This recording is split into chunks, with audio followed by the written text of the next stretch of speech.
What's up, Taiwan? I'm Eric Gao with the news here on TaiwanPlus.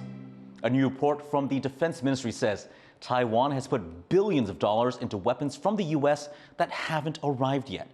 Weapons delays to Taiwan have been an ongoing issue for years, and the problem has been getting worse since the U.S. began supplying weapons to Ukraine. We get more now from Jaime Ocon, who is live for us in Taipei. Jaime, how bad are these delays?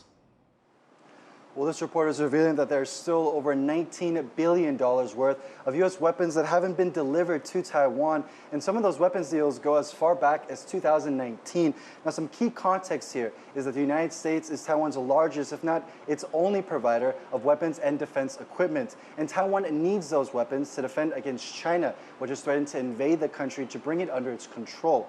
Now, I want to focus on one specific sale that's drawing the attention of analysts both here in Taipei and also in Washington, D.C. It's an even older sale from 2017 of roughly 1,700 TOW missiles, TOW. Now, these weapons are basically missiles that are guided and mounted on military vehicles that Taiwan uses for coastal defense to defend against landing craft that are trying to reach the shores of Taiwan. Now, the first batch of these weapons should have been delivered in 2020 and the complete deal done by 2024.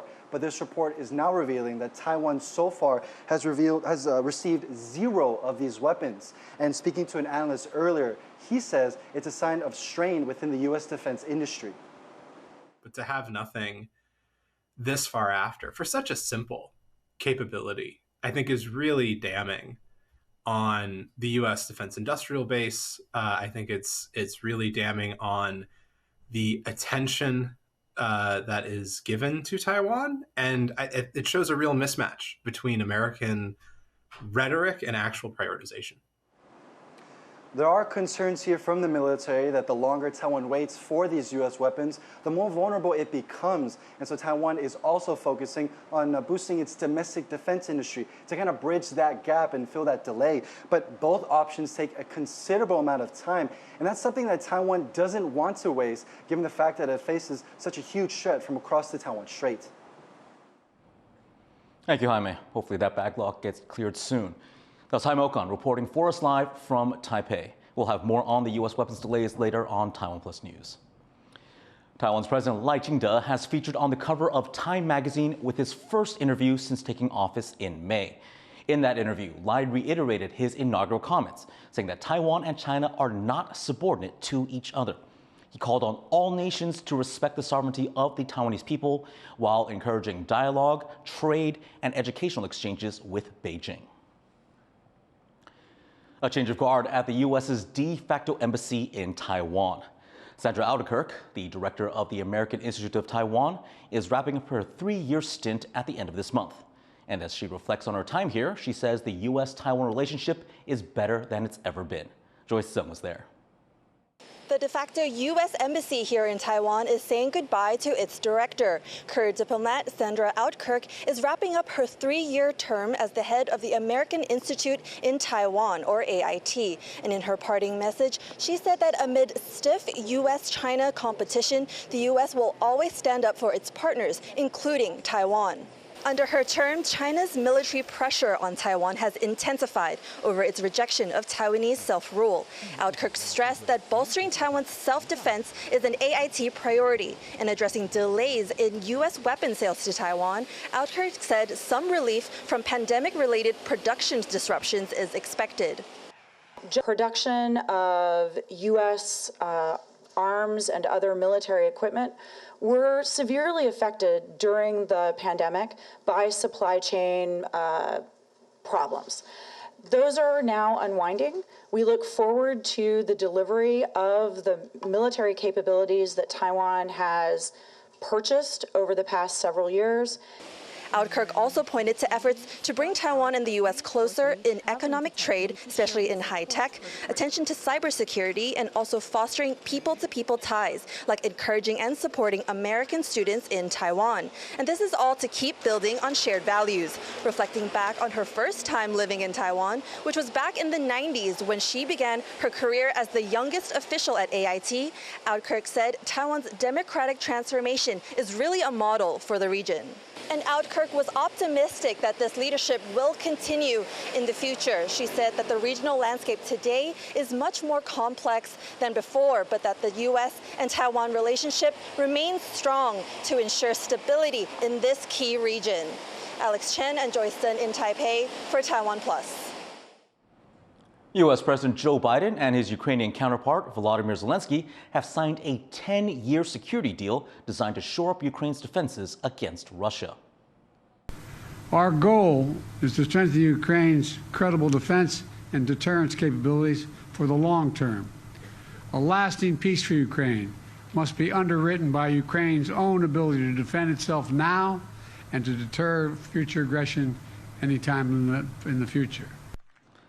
The agreement was made on the sidelines of the G7 summit in Italy. It commits future U.S. administrations to supporting Ukraine with military aid for the next decade. Zelensky says the deal paves the way for Ukraine to join NATO. This comes after G7 leaders agreed to loan $50 billion to Ukraine by the end of this year using frozen Russian assets. Tesla's shareholders have approved a $56 billion pay package for CEO Elon Musk. That's after a U.S. judge had nullified that payment. The judge had ruled that the 2018 pay package was unfair to the organization and that Musk improperly controlled the board at that time of the original investor vote. Musk still faces legal hurdles to getting this pay deal. He needs to convince the court that he did not try to influence this latest vote. The package is the largest ever compensation granted to an executive at a U.S.-listed company. Back in Taiwan, new rules are in the pipeline designed to help protect firefighters. The proposals to revise fire safety laws are being welcomed after 2 fatal blazes in the past year. But some firefighters think these new measures don't go far enough. John Van Trieste reports. It's been a deadly few months for Taiwan's firefighters. Twin disasters, one in September and one just 2 weeks ago, have the government looking for ways to stop preventable deaths. The cabinet has announced new revisions to the Fire Services Act that raise the pressure on businesses to follow fire rules. 4 firefighters died in this factory explosion last September. At the time, the factory was storing 30 times the amount of hazardous chemicals it had permits for. Under the revised law, withholding that kind of crucial information from firefighters would mean a fine of up to $93,000. Businesses like factories are also expected to have a designated liaison, someone who knows the place and can help firefighters with their work. Failure to have one would incur a fine of over $300,000. And there are bigger penalties for negligent business owners too. 厂商没有落实自主管理，致人重伤的时候呢，6个月到5年的一个刑责；如果致人于死，也提高刑责到7年。The proposed amendments are also a response to this fire in May, which killed 2 firefighters when their oxygen ran out. A leaked recording of the pair calling for help and not getting any has mired their department in controversy, not least because it's threatened to go after the anonymous leaker. The amended law would include protections for whistleblowers. It also earmarks over $800 million to pay for things like new firefighting equipment. Not all firefighters are satisfied with these changes. Some say the higher fines and potential prison sentences aren't a big enough deterrent. 应该要依照营收的比例来去增加罚款。他如果没有做好相关的设施，明列说应该要在什么样的情况、什么样的程度之下，他应该要做停业的处分。They are also skeptical about plans to overhaul equipment.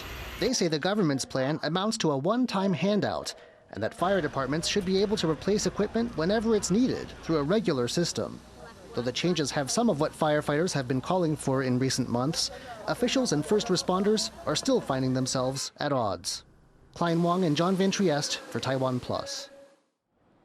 Hospitals are looking to a new class of fresh nursing school graduates to help fill thousands of vacancies.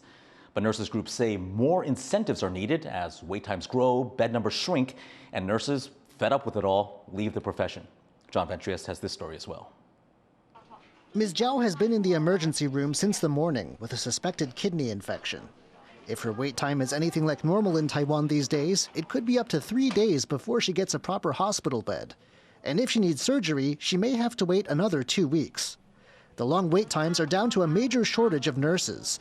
Just 60% of registered nurses in Taiwan are still working in medicine. Many have left the profession since the COVID-19 pandemic. This has left 24,000 vacant positions across the country. There have been efforts to make the job less stressful. Strict nurse-to-patient ratios put in place in March mean hospital staff aren't given more work than they can handle, and that patients aren't in danger of being neglected by overworked nurses. Hospital administrators are happy with this change, at least to a point. 我觉得这个是一个对护理人员一个友善职场的一个表现。The problem is this same measure forces hospitals to keep many available beds empty, up to 30% in some cases. There just aren't enough nurses to go around, which means longer wait times for patients. And even with fewer patients to care for, nurses are still calling it quits. 所有的医院都提出了很多调整薪资的办法及留任的措施，希望留住更多的资深的护理人员，或者能请护理师回任。A newly graduated nursing school class offers some hope. But nurses groups say the government needs to offer subsidies not just to those who work certain shifts on the hospital floor, but also to those who work in surgery and emergency medicine. And above all, they say there's no way to attract new nurses into hospitals without higher salaries, something they say will have to come from greater national health insurance payouts to hospitals. Andy Xue and John Van Trieste for TaiwanPlus. Xiaoliuqiu is a popular tourist destination for travelers here in Taiwan, but a surge in the number of sea urchins there is presenting a prickly problem for the island's tourism industry. Wesley Lewis reports. Known for its clear blue waters and picturesque beaches, Xiaoliuqiu Island off the southwest coast of Taiwan is popular among beachgoers and snorkelers. But recently, sea urchins have taken over, giving tourists a prickly experience. 我跟潜水店家反映就说，你们怎么没有给手套啊？这个海胆那么多，然后他就说常常有人被刺到啦，大家就是觉得被海胆刺到很稀松平常。Xiaoliuqiu's health officials have advised visitors to wear protective wetsuits when entering the water. But conservationists say sea urchin numbers will keep going up because the waters around the island provide an ideal habitat. 有充分的食物来源，然后又少了天敌，那它的天敌很多可能就是被过去的那些过渔都影响，所以就是数量变得比较少。Scientists say algal blooms may become more common as climate change fuels warmer ocean temperatures, giving sea urchins like those in Xiaoliuqiu more opportunities to feed. So what that comes from is algal blooms out in the ocean, otherwise known as red tides to most people, that are forming in a natural occurring environment, but growing larger and more concentrated because of climate change, warming ocean temperatures, and more runoff nitrates going into the water that feed those algal blooms. The local government is removing sea urchins from a list of protected species, and they plan to add coral and clams to the list, as these are the sea urchin's natural competitors. As officials try to curb the sea urchin population, they have also proposed collecting visitor fees of about $2 a head to reduce the number of people on the beaches, and tourists have mixed feelings. 收那些钱，可能不会有人要去了。还好啦，因为海滩还是必须要有人维护。 Summer is the peak tourist season in Xiaoliuqiu, but as the sea urchin population here continues to thrive with the effects of climate change, local officials are hoping to curb their spread and remove a major thorn in the side for the tourism industry. Kama Shu and Wesley Lewis for TaiwanPlus. Taiwan's state-funded creative arts organization is teaming up with two of the country's performance centers to promote Taiwanese pop music on the world stage. The collaboration will focus on preserving Taiwan's pop music, internationalizing the industry, and nurturing local talent, aiming to put T-pop on the same level globally as K-pop. Taiwan was once widely recognized as a powerhouse of Mandarin language pop music, with some, including former President Tsai Ing-wen, attributing the success of the industry to Taiwan's democracy and freedom. Thanks for joining us here for What's Up Taiwan. Grab our app to get more of our stories on your mobile device. Finally, Barking Air takes off, a new experience for dogs to fly first class. I've never flown first class. I'm Urchins. Take care, and we'll see you next time.